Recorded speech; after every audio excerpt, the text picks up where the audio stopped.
Hi guys, welcome back to the podcast. If you're new here, hi, my name is Sade, the storyteller. Today we're diving into a topic that's everywhere online right now, and yeah, it's getting heated online. Let me be real. And today we're discussing, are men and women actually wired differently?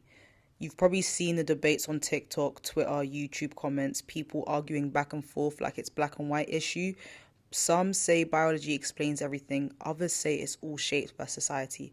So, in this episode, we're not here to label anyone or put people in boxes. We're just exploring perspective, what's being said, why it resonates, and what it might mean for how we see each other. So, without further ado, let's get into the episode. So, first, let's talk about one side of the conversation, what's often called the red pill perspective. And let me just put my 2 pence in it. I hate anyone that's got to do with this red pill epidemic. Honestly, like all of them, Gene and them, I really can't stand that demographic. I'm going to use that word, right? A big idea in those spaces is that men and women have fundamentally different natures. You'll hear things like men are naturally more assertive, dominant, and logical, whilst women are naturally more nurturing, emotional, and relationship focused. From that viewpoint, these differences aren't just trends, they're rooted in biology, evolution, hormones, and survival roles. All of that gets brought in as evidence, and this way of thinking often shapes expectations in relationships. For example, men are expected to lead, provide, and stay emotionally controlled, whilst women are expected to support, care, and prioritize connections. For some people, this framework feels clear and even comforting. It gives a sense of order. It answers questions like, why do people act the way they do, in a simple way? But here's where the conversation gets more complex.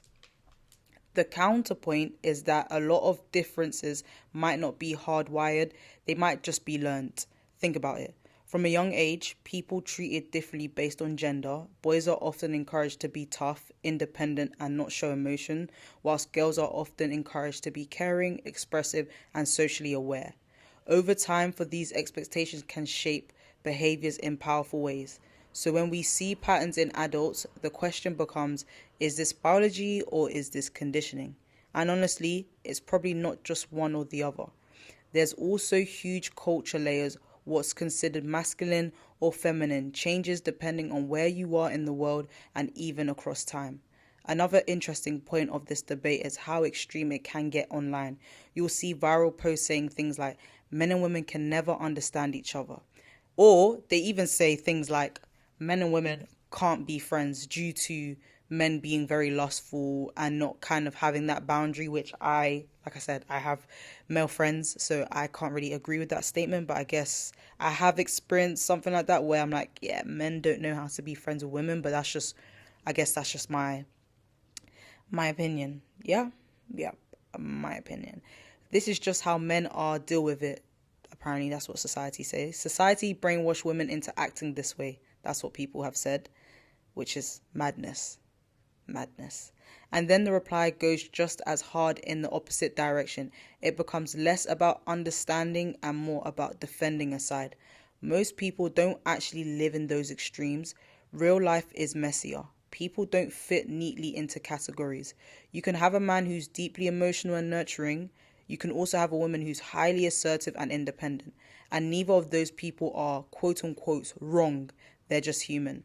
This is where the topic really starts to matter on a personal level, because whether these traits come from biology or society, there's definitely pressure to fit into certain roles, and the pressure can mess with people more than we realize. If you're a guy who doesn't feel naturally dominant or emotionally reserved, you might feel like you're failing some invisible test. If you're a woman who doesn't relate to being nurturing or relationship focused, you might feel like you're doing it wrong. These kind of pressures can hit self-esteem hard. It can make people question who they are or force them to act in a way that doesn't feel authentic. It can also affect relationships if you go within rigid expectations of how someone should behave based on gender, you might miss who they actually are. So instead of asking, are men and women supposed to be this way? A more helpful question might be, what actually feels true for me and for the people I connect with? Self-awareness matters more than fitting a template, and open communication matters more than assumption. So yeah, This isn't a simple question. It probably never will be. There's biology, there's culture, there's personal experience, and all of it mixes together in a way that aren't always easy to separate. But I want to hear from you guys. I want to ask you a question. Do you think behavior is mostly driven by biology or shaped by society? Or do you think it's somewhere in the middle? So I'm going to leave that with you guys. Let me know your thoughts. I might feature some of your responses in the next episode. But for now, thank you for listening. Make sure you follow the podcast on Spotify, Apple Music, Amazon Music, YouTube, because I'm on YouTube. And yeah, I'll see you guys in the next episode.